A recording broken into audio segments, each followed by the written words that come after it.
tell me this, what was your headline kind of note on Celtic and what you expect to happen there over the summer? Because this feeds into a conversation we've been having for a couple of days, I think. My follower was my mum, which used to win. Usual. Was she asking about Celtic's transfer policy for? No, it's more about my lunch. No, like, I mean, obviously Celtic, I mean, they're aware of what's happening at the other side of the city, and obviously there could be some massive changes, but they're more looking inside than outside. And obviously they failed to win the treble. They still had, like, they won a double and made progress in the Champions League, but there are still substantial funds available for Brendan Rodgers to invest this summer. And for the right man, obviously he's looking at several positions. He's wanting a winger and a couple of midfielders in the first instance, and obviously there's money there to spend. And they showed last season with Arne Engels coming in as a record signing. And I think, well, my understanding is if the right player is available, then they would be prepared to go above that price again this summer, sort of thing, for the right player. So, I mean, obviously Celtic want to show ambition. They want to make further progress in the. And as it stands, this is Brendan Rodgers' last season, unless he signs a new contract. So I think they'll be doing all they can to try and convince him to stick around for a bit longer. That means showing a bit of ambition. Let me throw this. Sorry, Keith. Let me throw this comment at you. Jerry says the Matt O'Reilly, Frimpong and Kyogo sell-ons alone should be enough to fund at least one record-breaking buy this summer. I'm expecting at least 2 over the £11 million barrier. You look at the money Celtic have made this season, the Champions League, sales from last season. It's not that unreasonable, I would put forward. It's not, but Bonzi, we've been having a chat over the last couple of days, and I've been saying I think it's going to be fascinating to see what route Celtic go down, what strategy they employ in the transfer market this summer. Is it a repeat of what Brendan Rodgers managed to sort of force them into, encourage them into 12 months ago, when he was saying push out the boat a little bit, spend a little bit more, I'll get your return. You know, if you're brave enough, if you're prepared to just, you know, pay that little bit extra premium, I'll get you players in here that you'll make a lot of money from. I think that's how it was sold last summer. And I think, as we said the other day, he might have an issue in his hands if he was called into the boardroom to assess this season. If the board said to him, well, what do you think would realistically achieve if we put Adam Ida and Arne Engels up for sale? Would we get our money back? And so that makes me wonder, and I've been speculating a little bit, it'll be interesting to see, do Celtic continue along that road, encouraged by Brendan Rodgers, or do they say to Brendan Rodgers, listen, that hasn't worked for us. We prefer spreading the risk a little bit.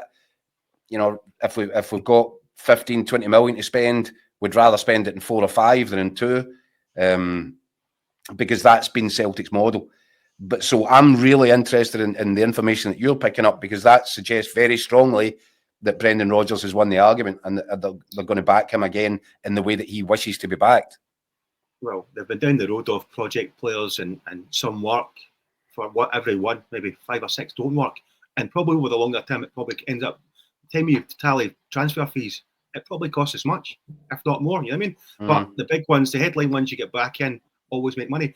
Going back to Arne Engels and Adam Ida, you're saying, would they get their money back? I think they probably would. And they might even get more, because it's not about, I mean, a lot of clubs, I'm not looking at players as closely in terms of actually watching them. It's a lot down to the data and the stats. And their data is good, and the stats are good.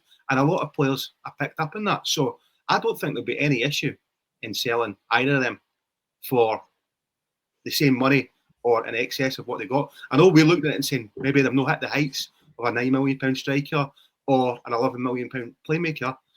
But I think the bigger picture is teams are led by data. And if our data is good, and these guys have also played in the Champions League, that adds a value as well. So they've played at the top level. And I don't think there'll be any issues in selling those 2 players you mentioned. At a profit tomorrow.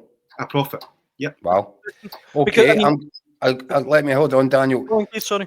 Bunsey, there's one name that I think I can hear Celtic fans screaming at the laptop right now. When you talk about breaking through a record spend barrier on a potential target for this summer, is Kvistgaarden the guy that's in your mind? I think he would want to be on there, but my information just now is that it's more likely to be Eintracht Frankfurt than Glasgow Celtic, but the door has not been closed, a deal has not been done. So Celtic have the money to compete. Celtic have the money to. If Celtic really wanted to do that deal, they could go and do it tomorrow, or when the transfer window opens, should I say? Mm-hmm. So it's all, and I mean, obviously, I don't think. Well, I don't think the issue is really the transfer fees, is it? It's more the wages and keeping players within the structure. That's an issue, is it not? Yeah, absolutely. Because when you start buying 10 and 11 million pound players, you've got to pay them more. And then when you break the structure of more the actual spending of the transfer fee, if you get somebody for, like, say, 12 million, a striker, and he would still the same sort of money as Callum McGregor and that, I think they would do that tomorrow. I think it's what the wage structure is more the issue. Aye. If you sign a £10 million player, what's he going to be on? 50, 60 grand a week? You would have thought in the current market. I know, Burnsy, you said your information is that they are in position to go and potentially break their own record this summer. But what is your gut feeling, being around a lot of these clubs and all of these decision makers? I mean, do you think that will happen? Do you think it will be a big summer for Celtic? I think it will be a big summer. And as one of the caller said earlier, I mean, they're going to pocket some decent money as well from sell-ons, and they've got to go again for the Champions League. So no, I do think there will be some big headline signings this summer, I've got to say.